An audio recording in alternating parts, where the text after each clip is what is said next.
Things don't happen overnight.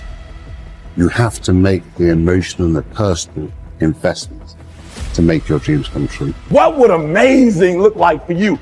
What would amazing look like if you were amazing? If you know what amazing looks like, then why haven't you gotten there yet? I want you to say, the reason I'm not as amazing yet because I hit the snooze button. That's why I'm not amazing right now. The reason why I'm not amazing right now is because I couldn't get up early enough because I told myself I'm not an early person. The people in the world become weaker people. It's by capping your brain.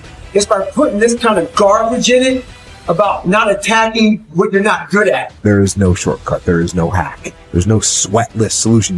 You're gonna have to work. There is always weakness to work on. Always. A lot of them.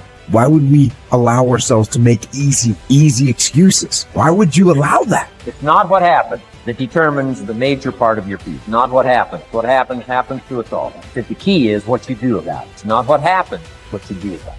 Stop being a lazy, bum-ass person that's full of excuses, sitting around on the pity potty, coming up with every excuse in the world as to why you ain't winning. You are the reason you are not winning. Find a way and an understanding that this thing that we are dealing with right now in our lives is only temporary. It's temporary and it will not last forever. You must realize that you must grow enough tenacity within yourself to press on. Are you going to put in the work or not? Are you going to find a way to reach your goals or not? The minute you start thinking, I don't want to do this, the minute that feeling creeps in, that's the time you're having a test. The minute you feel the ache of, I'd rather do something else, I'd rather do anything else than this, that's the test. The minute you train yourself to say, this is my opportunity, is the minute you go from loser to fucking winner. And this is a skill. This is something you practice. You are amazing and you have limitless potential. So start tapping into it by not sitting on the fence. Get up, get out, and get it done, baby.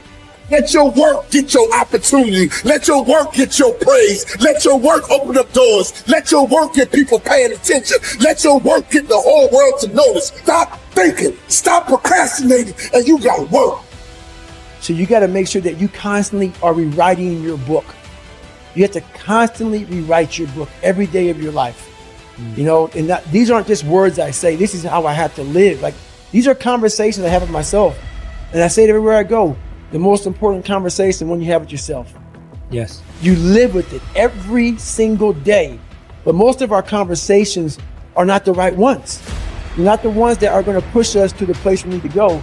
They're the ones that are going to keep us sitting in that toxic environment that you've helped create and everybody else helped create, and you just live in it. You live in that muck, and that conversation just plays in your head. That becomes you. So my first conversation when I was absolutely nobody, and that's one thing you have to say. We live in a world now that's so kind. We find the kind way around everything.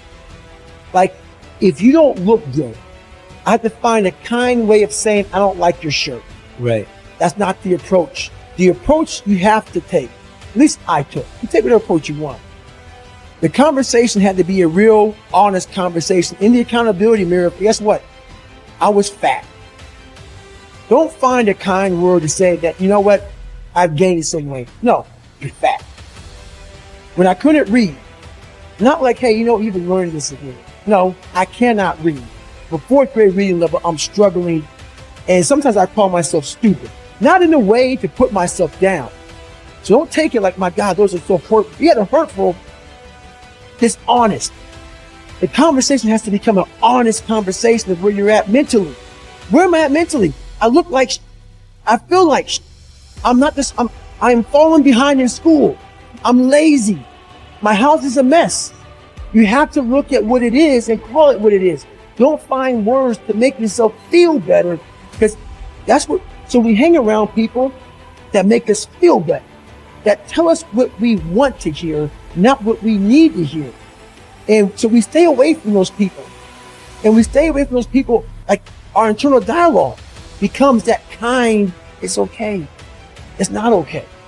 So that's where it starts. It starts with that accountability of, it's not okay anymore. This can no longer be okay. And calling yourself out for exactly what you are and exactly how you need to fix it. That's where it starts. Take full responsibility for your life. Accept where you are and the responsibility that you're going to take yourself where you want to go. Someone said we have two primary choices in life. We can either accept conditions as they exist, or we can take the responsibility to change them. See, a lot of people want to exempt themselves from taking responsibility. All they want to do is talk about the problem. Every time you see them, they'll tell you their story over and over and over and over again. No. You want to take responsibility for your life. I got me here, I can get me out of this. And I'm getting out. I'm not going to be a volunteer victim. George Bernard Shaw said there are two kinds of people in life. You know, he said those that make things happen, those that watch things happen, and those that don't know what happened. And he said the people that get along in this life look around for the circumstances that they want, and if they can't find them, they make them. They create them. So part of beginning to get unstuck, you've got to decide that the behavior pattern that you have adopted doesn't work for you. You've got to change your strategies, and changing your strategy means reinventing your life, recreating you, and you have the power to do that. You can decide that you're going to change, that you're not going to be a wimp. You can decide that you're going to stand up to life. You can decide that I'm going to live each day as if it were my last. You have the power to make that decision. You can decide I'm going to work on myself and develop myself. I'm going to empower me. And all of these things that are happening to me right now, they're just temporary inconveniences. They're not stronger than I am.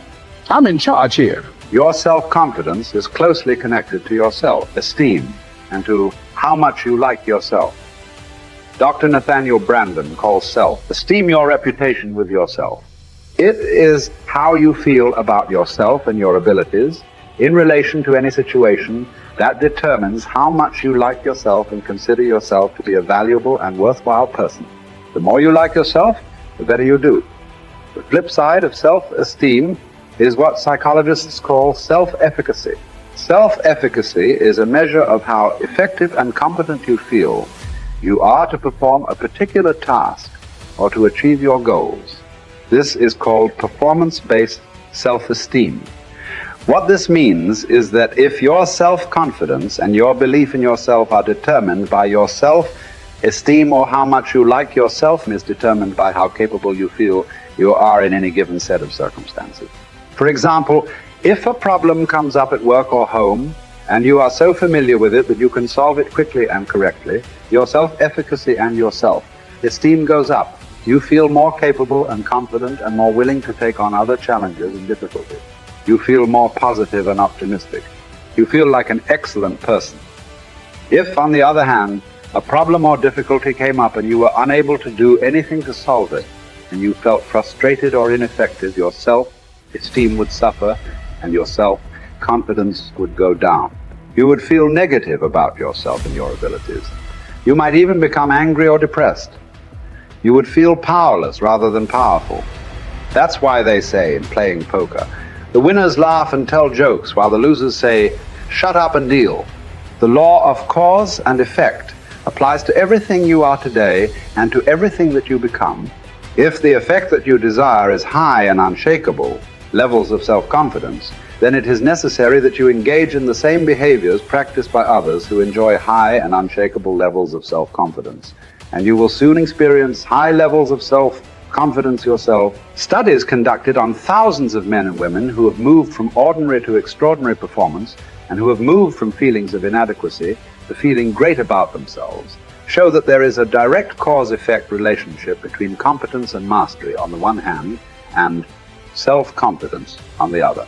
To attain this wonderful, healthy feeling of optimal performance, you need clear goals, challenging standards, regular feedback, total concentration, step-by-step, step success, and a feeling that you are expanding your capabilities to a new, higher level. When you have created a situation in which you experience all of these, you sense that you are working at the outer edge of your own personal envelope. You feel that you are getting progressively better and better at something you are ideally suited to do.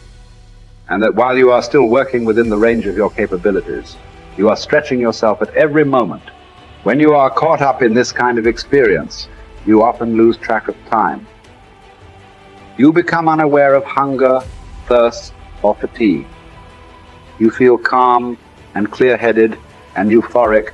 Tests show when you are in this state of flow, your brain releases endorphins, nature's happy drug, which causes you to feel happy and energized.